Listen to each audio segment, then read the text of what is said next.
Yes, please. Can I please have some water?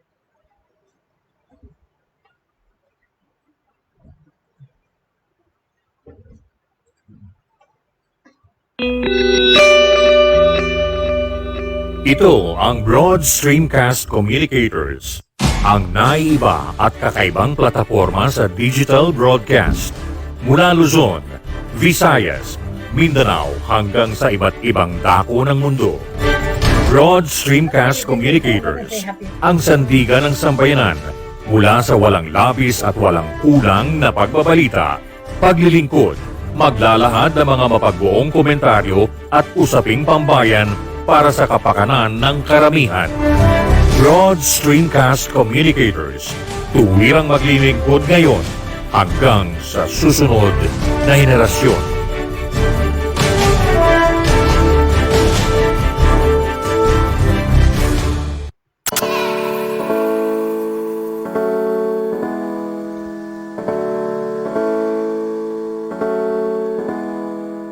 Buhay Online, Chikahan at kaalamang pangkabuhayan. Ating tunghayan, pakinggan at tuklasin ang mga pangyayari at kaganapan sa mundo ng online.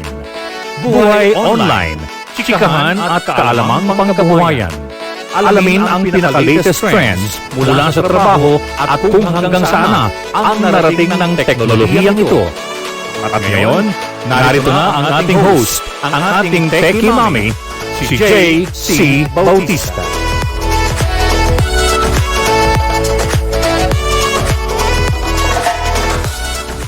Hello, happy Tuesday. Good morning, everyone. I seem to be hearing an echo. I don't know where it is. Good morning and happy Tuesday. Oh, I see hello there, Hank.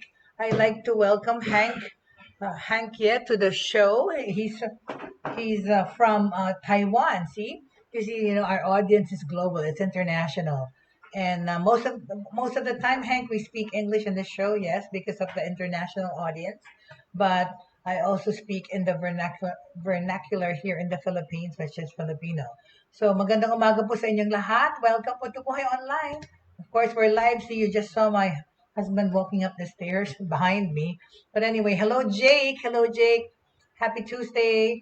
And to all the people watching that I don't see the names, welcome to Buhay Online. Today po, of course, in the news, what is actually prevailing right now is the surge of the Omicron virus all over the world because it's really, really highly contagious and it spreads fast. And it's actually spreading fast. In fact, like I said, kahapon po, yun po, dito po sa amin, here in Pampanga, where I'm broadcasting from, yung pong neighbor namin, the whole family, okay, has the Omicron virus. Pero umalis po sila nag-isolate because nowadays, as we know, this Omicron virus seems to be, you have minor symptoms and a lot of the hospitalizations, like I said yesterday, more than 30 to 60% of the hospitalizations are a Delta variant virus, and of course the people that are going to the hospital nowadays are because of other reasons such as surgeries or other emergencies. But the hospitalizations for Omicron virus infected people seem to be low, okay? But of course, we still don't want to get infected, even if it's a mild case or other. So we still have to practice all the safety protocols, right? So, yes, good morning to you, Hank, and thank you for making it to the show. Okay, today, first of all, of course, we start with news from the Philippines. What's happening. Like I said, the Philippines and Metro Manila are now under critical risk COVID-19 classification. The country is now under critical case classification as well as Metro Manila and 2 other regions for the coronavirus COVID-19. The highest risk assessment. The Department of Health and the DOH announced that today. Okay, Health Secretary Francisco Duque III said during the president's late-night public address that the country has a critical risk 2-week growth rate of 3.663% and an average daily attack of 10.47 per 100,000 population. Duque also bared that the country's current 7-day average daily cases is at 20,481 from January 4 to January 10, an increase of 690%. See, that's so sad because a lot of people during the holidays were behaving like there's no virus at all. I mean, I can't blame people because, of course, the atmosphere, even all over the world. Actually, like I said, like I teach students from all over the world, and I think that is actually the contention in most countries during the holidays. People really just wanted to forget that there was such a virus and that they wanted a semblance or feeling of normalcy. That's why people behaved like there was no virus at all. But of course, now we're suffering the brunt of that, and also because the Omicron virus is really highly contagious. Okay, so from December 28 to January 3, the 7-day average in the Philippines daily cases was only at 2593, but this was a jump of 726% from December 21 to December 27, 7-day average daily cases of only 314. Yes, because before the Christmas holidays, the daily cases in the Philippines was only 314. My goodness, it has never happened that way in the whole history of the pandemic. Duque said that Metro Manila shared most of the caseload. As always, it's Metro Manila that has the higher number of infections. Meanwhile, the National Capital Region, excuse me, has a critical risk 2-week growth rate at 7.172% and an average daily attack rate of 51.77 per 100,000 population. Region 4A as well as Region 3 is also at critical risk case classification with positive 2-week growth rates and an average daily attack rate of more than 7 per 100,000 population. Okay. So now, people are fearing another lockdown, okay, to happen, right? Oh well. But that's just to let you know that now the alert levels are high in Metro Manila and the Philippines, okay? Uh, okay. On a good note, all right. On a good note, okay. Let's talk about uh, okay, a new online community. Okay, of course, technology involves a lot of things, and now in lifestyle, I want to talk about this group of mommies. Okay, it's a new online community of mompreneurs are helping fellow mompreneurs. Okay, mompreneur is a coined word that means mommy entrepreneurs. Okay, let me show you that. This is it. Okay, ta-da! There you go. There's a group of mommy entrepreneurs. They have formed an online community. Okay, this is on a positive note. But when we talk about the current economic condition, has undoubtedly given rise to a more home-based, okay, mompreneurship or mommies in business, okay, or full-time moms wanting to start or grow an online business to earn additional income for their family. But as every entrepreneur knows, starting a business is not always easy. And it helps to have a community of fellow business-minded mommies for much-needed support and encouragement. All right? So itong mom entrepreneur, ito po ay group ng mga mommies na full-time moms sila, pero pwede sila especially technology allows us to do business online, which is actually what happened in this pandemic. A lot of businesses that were, face-to-face businesses like food and commodities and retail we have brought all this online because of the times. Pandemic required people to do social distancing, so people were not shopping in the malls anymore or traveling to go shopping, and then thus emerged a breed of entrepreneurs. And these are the mommy entrepreneurs that wanted to do online selling, reselling business, sell food. Okay, so this is a community that was built. Okay, this is where Madiskarte Moms PH finds its purpose. Madiskarte Moms PH. MADISKARTE Moms PH. Okay? A Facebook community that was launched in the thick of the pandemic. Madiskarte Moms PH encourages entrepreneurship among mommies wanting to earn from home through side hustles while still enjoying quality time with their families. Okay, together with its highly engaging YouTube channel, Madiskarte Moms PH is a safe, friendly space where beginners can interact with more seasoned sellers for tried and tested tips on growing a business while attending to their duties at home. Okay, I myself am a working mom. The thing about it is I am not a stay-at-home working mom, but because of the pandemic, I've been working from home for almost 2 years now, which really, really irks me a lot because I like traveling a lot as my life has been this past, 50 plus years or so more that I've been traveling because of work. Because of course, I attend seminars as a journalist. I attend forums and speak in training facilities and training programs.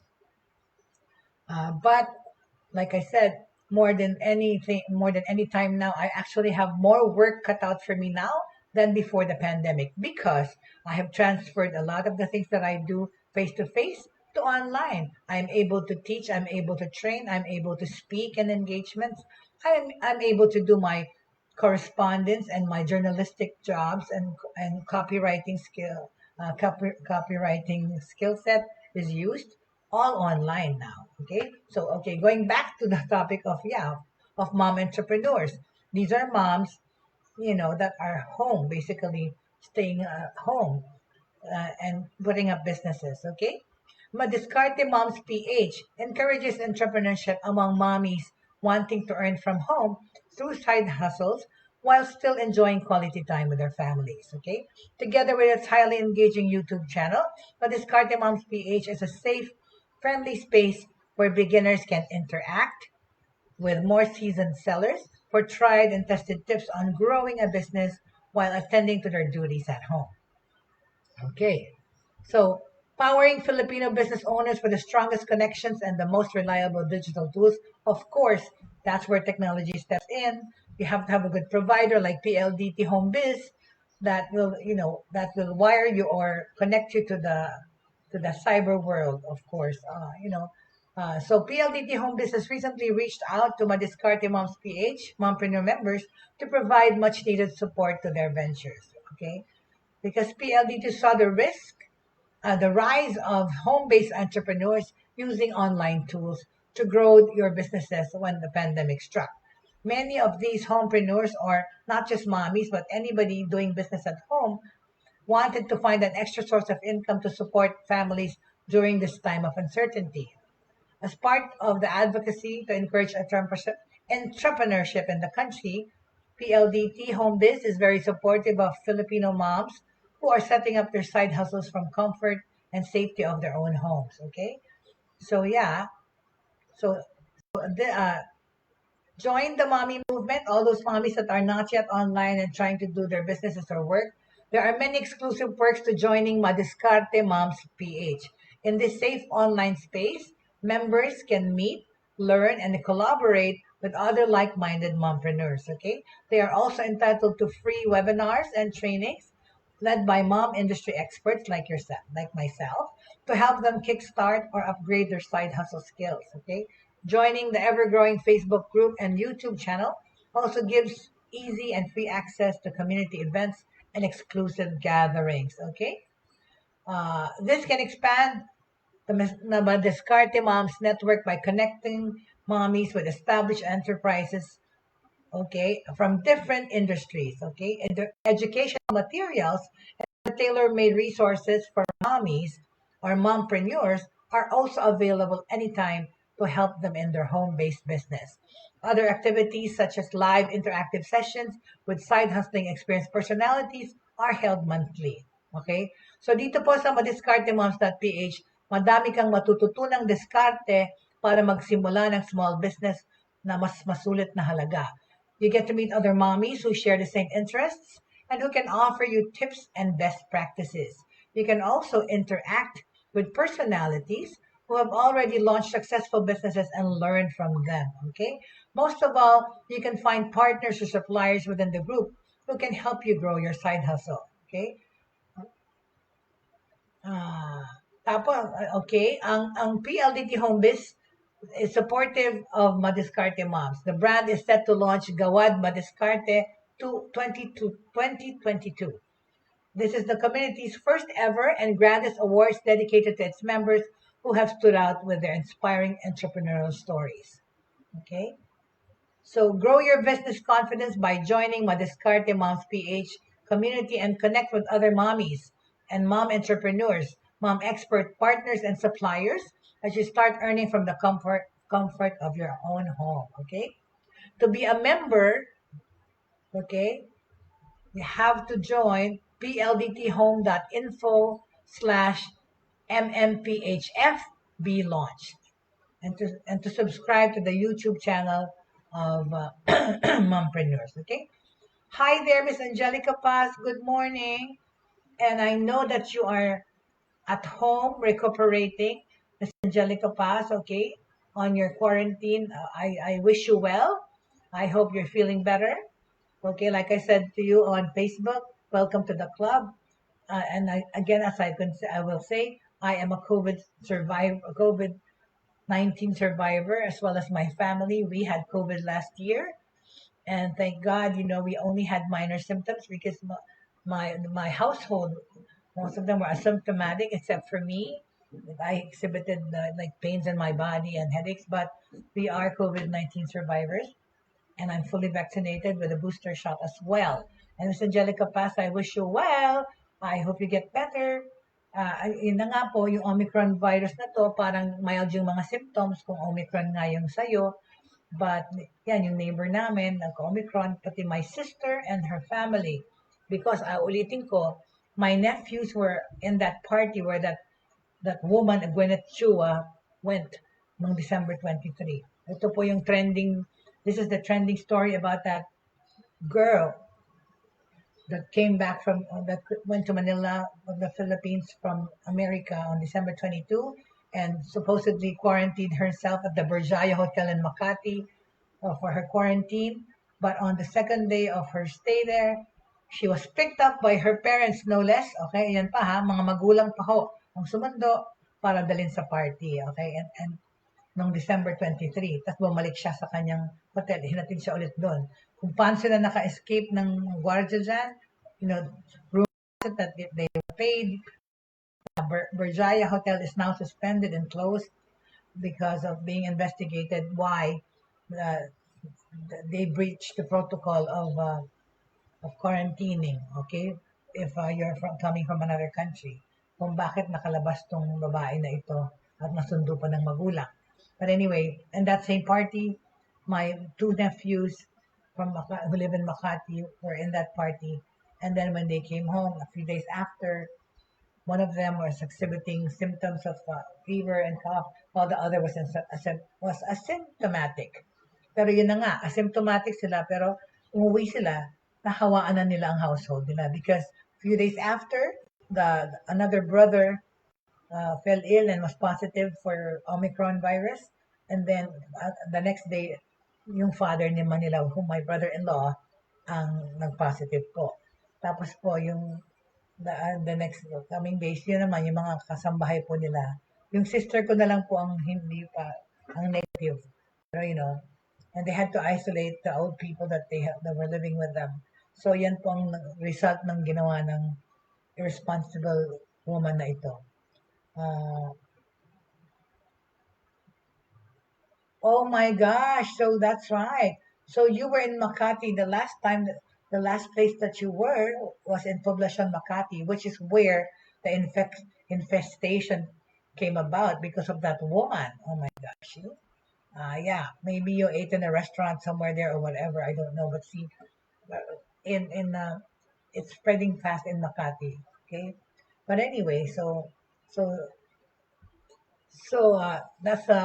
that's my bit on the mompreneurs. Okay, of course I got sidetracked because of the coronavirus infection. But anyway, so yes, so mompreneurs, please, mom entrepreneurs, don't hesitate to join the mompreneur website and join this community if you want to go into business, especially in this pandemic. Okay.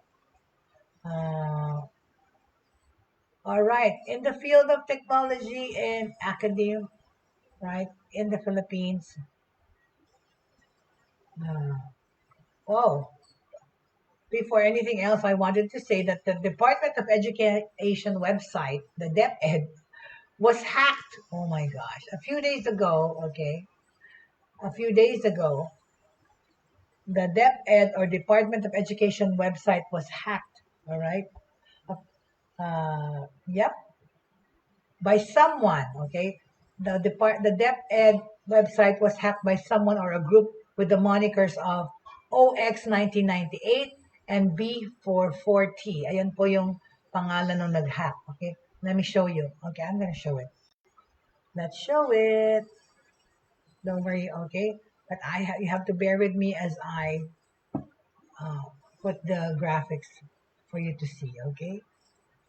This is,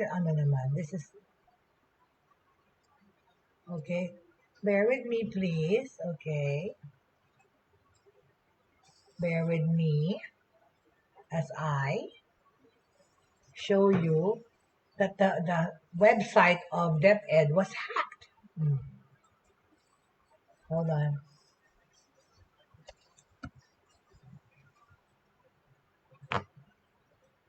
Hold on, please. It was hacked. All right, let me put it together. Please bear with me, okay? Let me just put this aside. All right, I will put it here so that we can talk about it more, okay?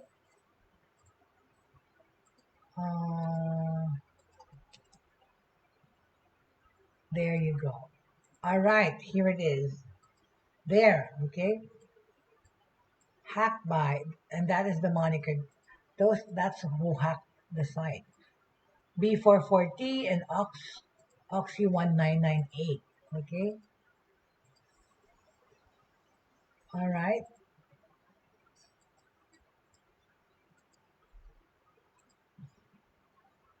The defacement was verified and mirrored by Zone H, an archive of defaced websites. As of this time, it is unclear how the hackers were able to breach the website.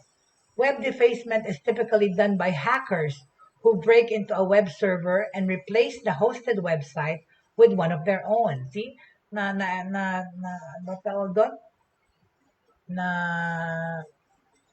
Napapalitan nila yung address. Web defacement, kasi nga, using techniques such as remote code execution, SQL injection, cross-site scripting, yan ang ginagamit nila pag-hack. Common targets of defacement are religious websites, government websites, bank websites, and corporate websites. Okay? So yan ang nangyari po. Ang Department of Education website was hacked. Okay? By someone. At ang nag-hack po ay ang pangalan, the ones that hacked called B44T and OX1998. You know, it's really strange to know how people can really spend time hacking. Okay, actually, it's a form of thievery, right? It's actually a criminal offense now. It's like identity theft also. Oh yeah, Angelica, I don't know because I don't know who hacked the Comelec website. Okay, and speaking of Comelec, all right. Speaking of Comelec website and the elections, okay. On that note, all right. On that note, I want to talk about election information fraud, no? Which is, hold on a second. Fake news about the elections, right? Okay, hold on a second. Oops. Hold on.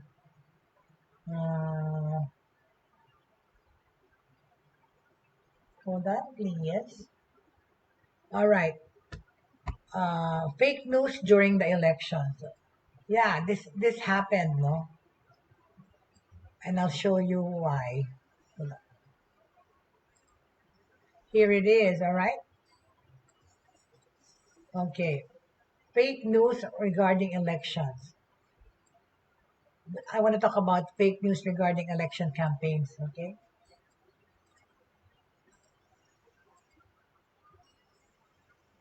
Even before the candidates filed their certificates of candidacy, fake news to cast doubt on their intention to run for office had already been going around social media, right?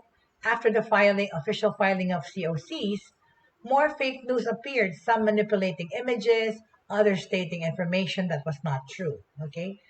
Let me show you some of the fake news that appeared before.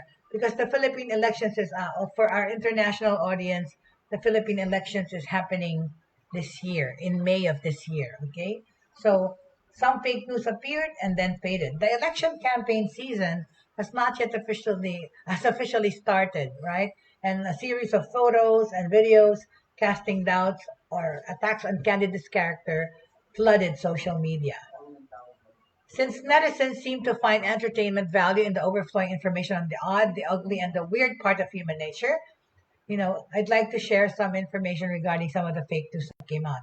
Okay, let's look back at the days prior to the deadline of the filing of certificate of candidacy to check on what fake news has been thrown to startle or shame the candidates. The Anti-Fake News Act of 2017 defines fake news as the malicious creation and distribution of false information. See, ano na ngayon yan? Okay? Here's a few that we found, okay, from social media. Ito yung tungkol kay Senator Panfilo Ping Lacson, who was first to announce his plan to run for president last September. It raised concern about fake news when a text message presidential survey was conducted during the same month. According to a Manila Bulletin report, Lacson was left out of the poll. The spokesperson of Lacson's Partido Reforma, Ashley Asedillo, said the survey seemed to be part of a mind conditioning scheme to make people believe that Lacson will not run.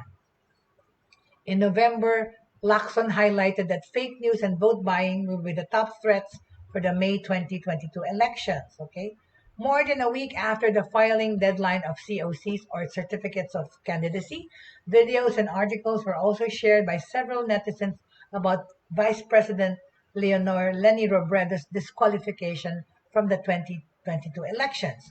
According to a video by Cyber Posting Philippines on Facebook, Robredo had been disqualified after receiving foreign donations for her presidential campaign. The Commission on Elections responded to this via Twitter, saying that it is false information. A few days later, Robredo's camp denied reports claiming that they were giving away caravan kits during the volunteer-driven nationwide motorcade. The false report said that kits were distributed containing a 100 peso bill, a snack bar, campaign stickers, pink face masks, and a letter encouraging recipients to vote for her. To address this, Robredo's spokesman, lawyer Barry Gutierrez, shared a video of the kit along with a caption stating that the report was not true. After more than a week, DZRH station manager Cesar Chavez apologized to Vice President Robredo for a false radio report that said cash was given to participants. Mali ang report ng DZRH. Paumanhin po Vice President Leni Robredo at sa inyong mga supporters sa Northern Samar. DZRH report is erroneous and apologies Vice President Leni Robredo and to your supporters in Northern Samar. Chavez tweeted along with a picture containing his lengthy explanation. But in another report by Manila Bulletin, okay, Robredo tagged as fake news a photo. Itong retrato na to, a photo showing a large crowd. There you go. These are all color pink. Kasi pink po yung color ng ating Vice President Leni Robredo po is of course running for president, no? At yan po ito pa yung isang fake news. Itong kunyari, ito yung motorcade niya. Ganyan daw karami yung tao. Right? But actually, this is fake news because in another report by Manila Bulletin, Robredo tagged as fake news a photo showing a large crowd of her supporters circulating on social media at that time. The image was actually this picture. This is the image of the Black Nazarene procession on Jones Bridge before the pandemic. It was edited and highlighted with pink, representing the Vice President's campaign color. Hindi po pink talaga ang picture na ito. Ginawa lang nila ito. Fake news yan. Okay? Yan po. Yan ang mga fake news. This is an edited version of Black Nazarene procession on Jones Bridge prior to the pandemic. Okay? So yan isa sa mga fake news. What other fake news that was spread during the campaign season or fake news? Okay.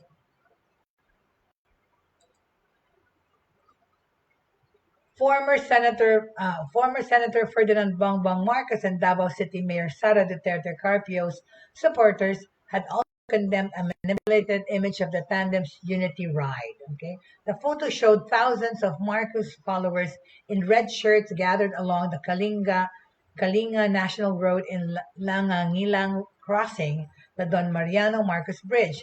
Later, the image appeared on Facebook with the hashtag LabanLenny2022 Ilocos, and the shirts of supporters were edited from red to pink. So, ayan, contest po sila ng pag-fake ng mga images.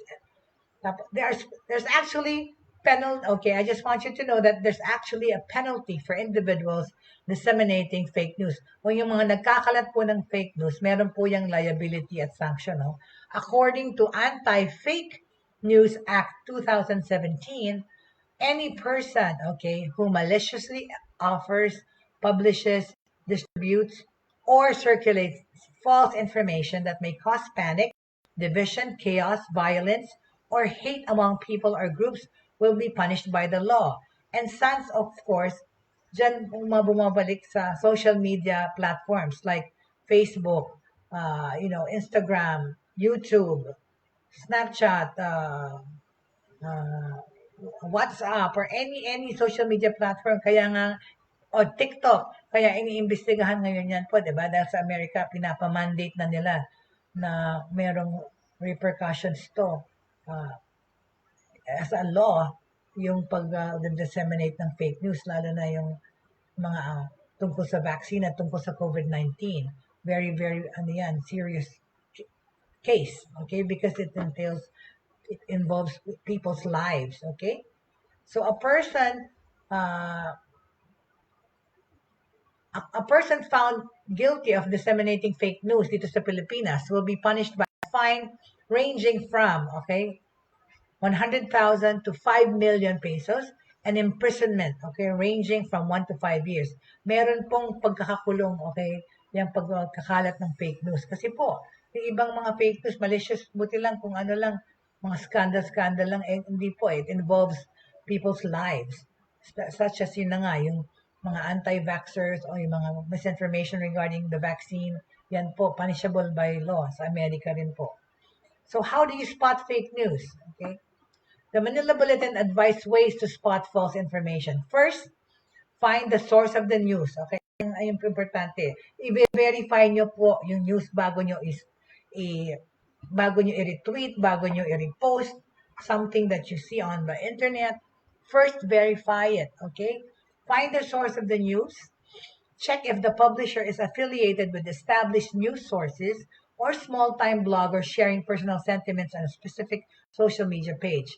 Pay attention to the headline, okay? Pay attention to the headline or the content. Fake news are usually not written well. Okay, marami yung wrong grammar. Pero, on the other hand, marami na pong gumaling. Okay? Yung mga cyber criminals, gumaling na sila. Because, ang sad dyan yung mga professionals pa na magaling, hindi lang sa graphics, pagsusulat, right? Also, so that's why it looks real. It looks authentic. Kasi ginagamit nila yung logo, kunyari CNN, or whatever, or a Rappler, para kunyari doon galing yung news. Nila-layout nila yun in such a way that it really looks like online news, right? So please verify first, check the publisher if the publisher is affiliated with an established news source or small, and then check the headline and the content. Like I said, some of them are not written well with many grammatical errors, worded to elicit anger or hate. Readers should also verify the information they read by cross-checking it with other sources for accuracy and credibility. Okay? All right. So yan po ang ang take natin diyan. Because really fake news has been going around a lot, okay? A lot of things have changed over the years. Education, technology, entertainment, and media. That much is true. But if there's one thing that's remained as sinister and as insidious as ever, ito nga po yung fake news, okay? People have been proliferating fake news and misinformations since we discovered how to translate our thoughts into oral and written word. So, tanggalin ko na muna tong, ayan, ayos na pala. So, yan.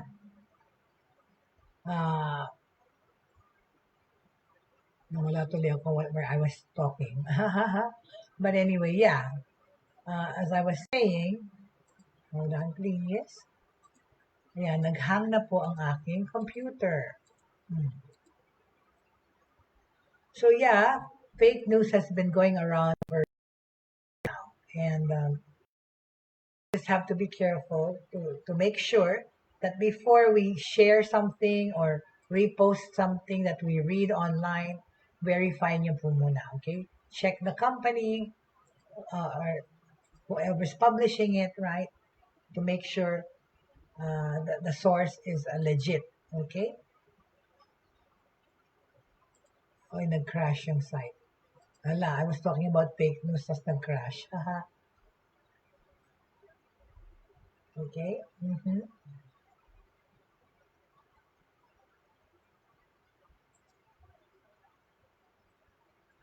Hold on. I want to continue pala something that I was talking about. Okay, before I talk about fake news again, somebody text me regarding the face-to-face pilot test, right? Most students that participated in the face-to-face pilot classes are satisfied with the in-person learning. They were happy about being able to learn face-to-face again. Okay? So, balikan po natin yung sinabi, kasi hindi po natapos yung news bit ko about that. Alright? Here, okay? Yan. You know, nag-face-to-face ano tayo po kasi. There's a pilot test run by December on private and 250 private and public schools. 150, basta mas marami po yung 100 po yung public schools, 80 yung private schools, tas nadagdagan po yan later in the year. So, as I was saying, as I was talking about that, despite some challenges, a big majority of the students who participated in the pilot implementation of face-to-face classes in the country are satisfied with the in-person learning. Okay, itong sinabi ng DepEd. Citing results of its survey, ulit sabihin ko, the DepEd said yesterday that 97% of grades 1 to 3 learners were satisfied with their overall experience in participating in the face-to-face classes. Ito po yung grade 1 to 3, okay? Tapos yung mga senior high school students naman na nag-participate, alright? The satisfaction rating for in-person classes was 86%, okay? 97% dun sa grade 1 to 3. The survey also found that pupils from kindergarten to grade 3 experienced positive changes in their learning behavior during face-to-face classes compared to the distance learning modality. Obvious naman kasi talagang ang learning behavior mag-iiba. Lalo na yung motivation, di ba? When, I think hindi lang sa kindergarten lahat ng nag-aaral na estudyante, lalo na yung college, right?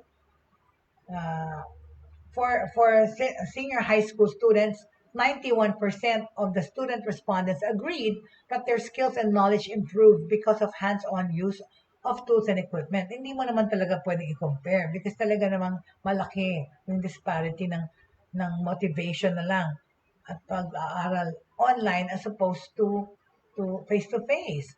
Now, 82% said they felt more motivated. It's a high school student, senior high school students. 84% said they felt more motivated during the face-to-face classes. Learners from senior high school are also the most satisfied with the implementation of health and safety protocols in their schools.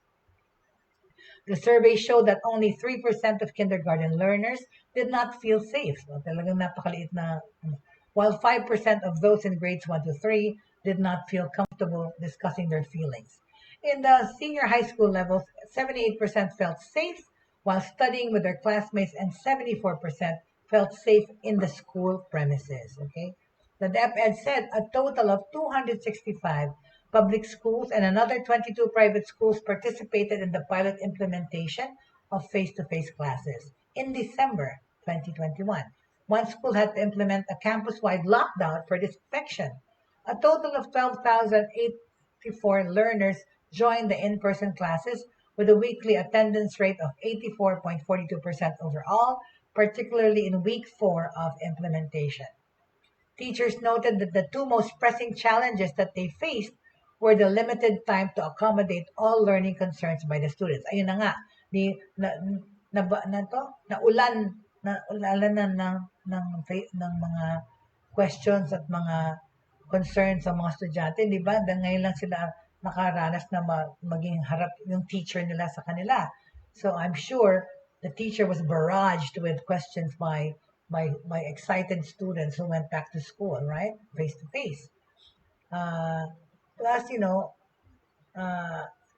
the teachers pressed these challenges at siyempre most of the students wanted the teachers' attention, ensuring attention of learners in both the face-to-face and modular learning models. So lahat sila nag-aagawan para mapansin ng teacher face-to-face. There were also concerns with limited teaching and learning resources, yun na nga, and the lack of readiness of students for in-person learning. Education Assistant Secretary Malcolm Garma reported that there were also challenges in the difficulties of learners in hearing. Ayun na nga, nahirapan silang makinig due to face masks and shields. Kailangan ba ng face shield sa pag-aaral? Kung open na, well, I guess. So face masks and face shields talaga, hindi nila masyado marinig. Learning gaps in reading and writing, as well as separation anxiety and behavioral issues of learners, especially those in lower grade levels. Yun, yung mga mas bata, yung maliliit, separation anxiety sa mga magulang nila yan dahil 2 years na silang nakatenga dun sa bahay, doon nag-aaral, right? As for learners, they echo the same concerns, particularly on not hearing clearly what the teacher is saying or what was written on the blackboard due to social distancing. Learners also said that there was a limited time to clarify lessons kasi yun na nga, mabilisan lang. So, bawal naglilinger sa classroom para magtanong, right? Okay, so that is what we have on that, right? So anyway, if you have any questions, please feel free to field your questions either through the Broad Stream Cast Communicators page or through my messenger or my Facebook page po, JC Bautista po ako sa Facebook. You can message me or private message me or DM me, direct message me to field your concerns and also your suggestions on topics that we should tackle pa about technology. And also, if you have resource people that you want us to feature here in the program to talk about relevant issues, please feel free po, no? Just message us. And of course, for past episodes, pag na-miss nyo po yung aming live stream episodes or program, you can always go to YouTube, the Broad Stream Cast Communicators page YouTube channel, where you can view and mag-review our past episodes po. Okay? All right. So yes, if you have any question, please feel free to ask. Okay? Dito lang po kami. So, let's talk about how to improve our lifestyles in this pandemic or how this new year, no?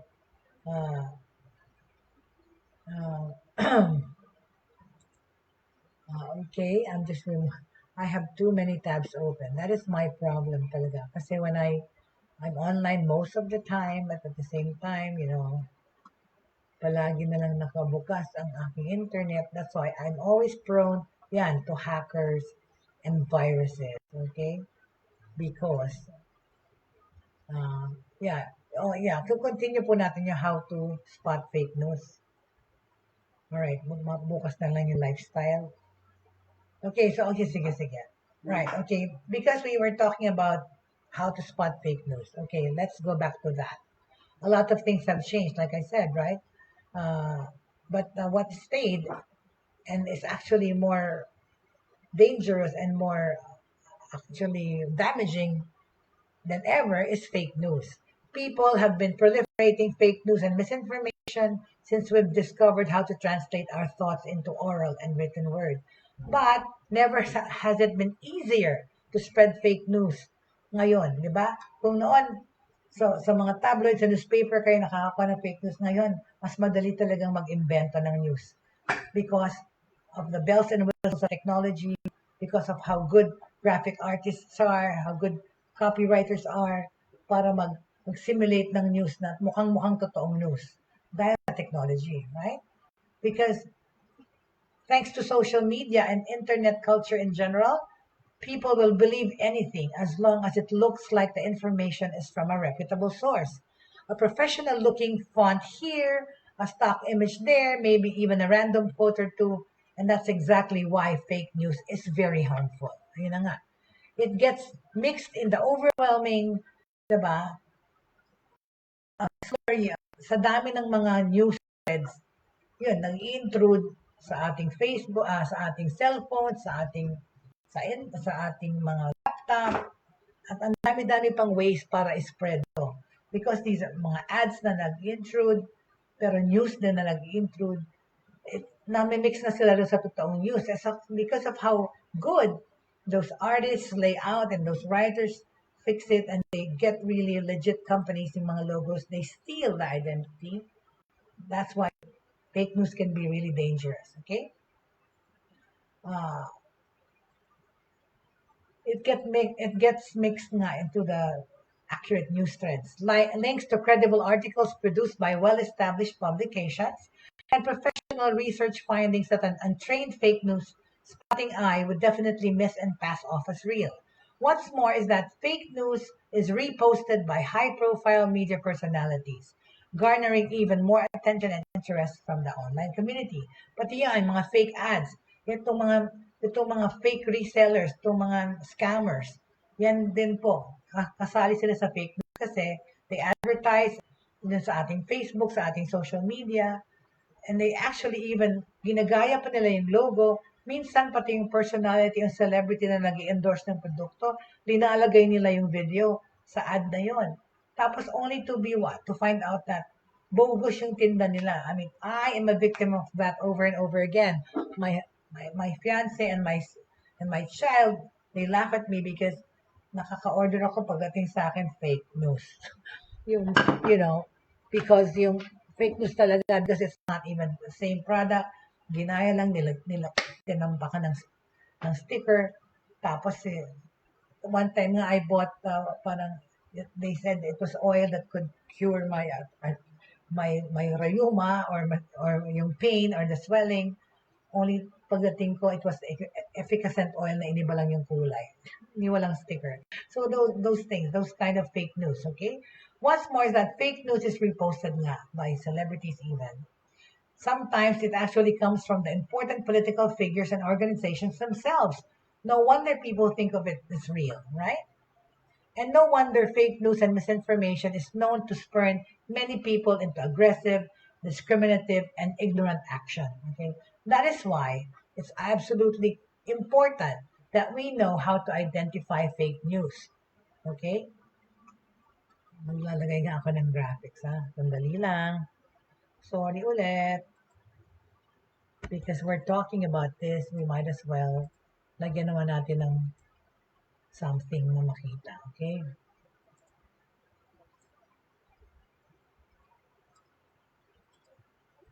Alright. Hold on.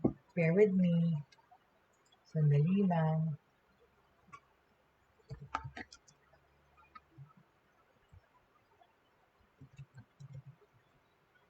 Okay, I'll just pick it up. Okay, tapos na tayo dito sa school. Ilagay naman natin si fake news. Windblown pala yung aking tuchang hairs.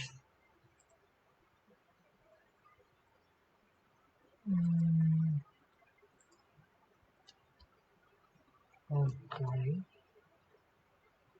Where is that?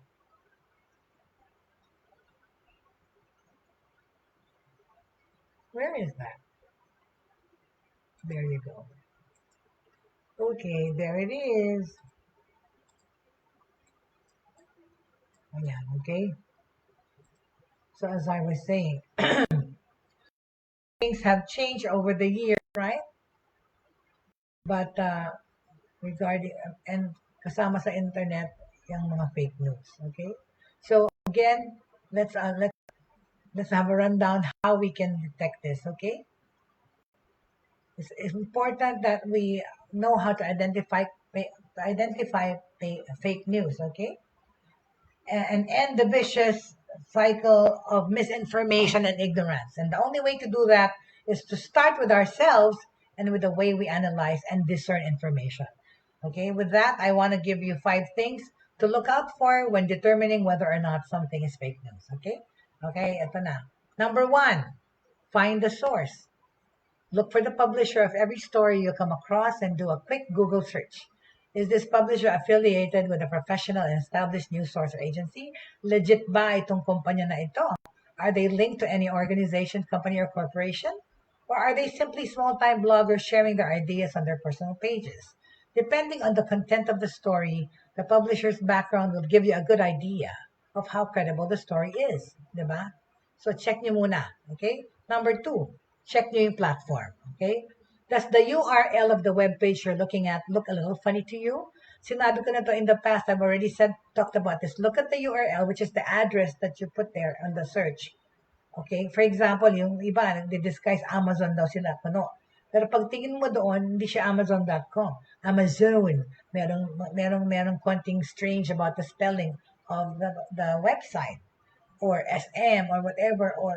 Or ako nga yung Netflix, I get Netflix email which is not coming from Netflix. Chinek ko yung URL, medyo weird. May mga weird characters. So, check the platform, okay? A professional website's URL would contain no spelling or grammatical errors whatsoever and would end in a .com or .com.ph, depending on where the publication is based. If the URL you're looking at is just a string of random letters or words, or contains enough spelling and grammar errors to make your old English teacher cry, it's most probably fake. Okay? Number 3, pay close attention to the headline and the content. Tignan niyo po yung headline tsaka yung content. Is the headline out of this world shocking and punctuated excessively like that, question mark, exclamation point, blah, blah, blah, blah. Yung parang madumi. Tignan yung headline. Masyadong maraming characters or parang siyang nagmumura or glaring, okay? Does the actual story sound sensationalized and dramatized? Almost like you're reading a gripping novel rather than a factual and informative article backed by research. Yung para bang nagpapa-call to action kaagad. May mga exclamation point, question mark. If so, okay, chances are the article you're reading is fake. Kasi ang news hindi naman ganun na madumi yung clear lang ang mga headlines sa news, di ba? One-liner. Blah, blah. Hindi mga question mark, blah, blah, blah, ano-anong characters. Remember, reputable news sources would always have high overall standards, from grammar and tone to every little period and exclamation mark. Okay? Number 4, verify the information. Okay? Visit several credible news sources and do a quick cross-check. Hindi naman mahirap mag-cross-check eh. Di ba, kunyari, merong news, kunyari, sa ganyan-ganyan, nagkaroon ng whatever, or news, i-google nyo ulit, maghanap kayo ng kung talagang merong news na ganon. Or namatay si ganyan. Sometimes even they fake death news, right? Really, really damaging yung iba sometimes. Are they all reporting the same story you've just read? If you can't seem to find the news bite anywhere else, yun na nga, pag yung news na nakita nyo, hindi nyo makita sa iba, it means, hindi yan totoo kasi sila lang ang nag-post nun. Hindi siya kumalat pa. Kasi lalo na pag celebrity namatay or about a celebrity, siguradong nagkalat na yan. So, verify the news because if you can't find it anywhere else, but on the site or page you found it in, you might want to question its accuracy and credibility, okay? Most likely baka fake yan, okay? Number 5 and last, re-examine your biases. Ano ibig sabihin? Diba? People will tend to believe in what they already believe to be true. Talaga. Minsan talaga, kung ano yung alam natin, akala natin yun na. Right? Whether we're aware of it or not, our personal biases play a huge role in how we analyze and discern the information we receive online. Yun na nga, pag meron ka ng mindset about things, kung opinionated ka na or about close-minded ka, yun. So, pag may nakita kang ganong thought na kapareho sa'yo, tinatanggap mo na kaagad, right? So, if a person or organization we look up to and idolize reposts certain news article or update, we tend to believe that the information being shared is true. So, hindi dapat ganun. For example, idol mo sila ni Robredo or si Bongbong Marcos or ever, kahit anong sabihin nila, naniwala ka na. Hindi. Lalo na sa panahon na ito ng fake news and technology nagagamit to do that, i-verify niyo po muna, okay? Re-examine your biases by verifying information, okay? Cross-check it po. Cross-checking is good, okay? Okay, so we tend to believe kasi the information, no, whether it's true or not. Likewise, if a person or organization we aren't familiar with or hindi natin kilala masyado or outright dislike or meron tayong disdain para sa ibang tao, okay, if a person or organization we aren't so familiar with or outright dislike reposts the same news article or update, we tend to believe the information isn't accurate or credible. So, ayun na nga. That's what I mean about biases. Kunyari, ang nag-post or is somebody we know and like, maniwala tayo kagad. Pero kung itong taong to, you never liked in the beginning, kahit na nag-post siya ng something, isipin mo na kaagad na baka fake yung news niya kasi hindi mo siya gusto. Right? So, ano naman yan, human nature to believe people that we like or know as opposed to strangers, right? We tend to believe the information isn't accurate or credible from someone that we don't like. And this is how we inadvertently dupe ourselves into thinking something is fake or real because it's based on our biases. To avoid making this mistake in the future, we must put our personal biases aside and discern the information we receive objectively and fairly. Okay, tingnan natin to objectively po. Wag daanin sa biases or yung mga sarili mong, yung what you believe in, okay? If the story or article meets all of the criteria for credibility and accuracy, regardless of who or what organization published it, then we have very little reason to believe that it is fake and vice versa. Okay? All right, so on that note, I'd like to end this episode po by yun po yung aking take on how to spot fake news. Okay, I'd like to end this episode on that note. Maraming salamat po to our friends who are here and for Hank from Taiwan who peaked in our show today. And of course, Angelica Paz, I hope you get better and feel better soon. Jake Elizar, the Lacta family. Oh yeah, and before we go. Hello, maybe before we go, okay. Ano po? Anniversary po namin. Happy anniversary to us. There, thank you very much po. It's been almost 2 years po, and I'm still here in Pampanga with my fiance. But happy anniversary to us. And of course, thank you so much. Have a good lunch today. Kita-kita po tayo ulit bukas, same time, 11 o'clock. And of course, go to YouTube para po panoorin yung mga past episodes. Have a good day. And of course, yun ang parang po, please, safety protocols, magmaskara paglalabas kasi po, highly contagious at infectious itong Omicron. Thank you so much. And see you tomorrow.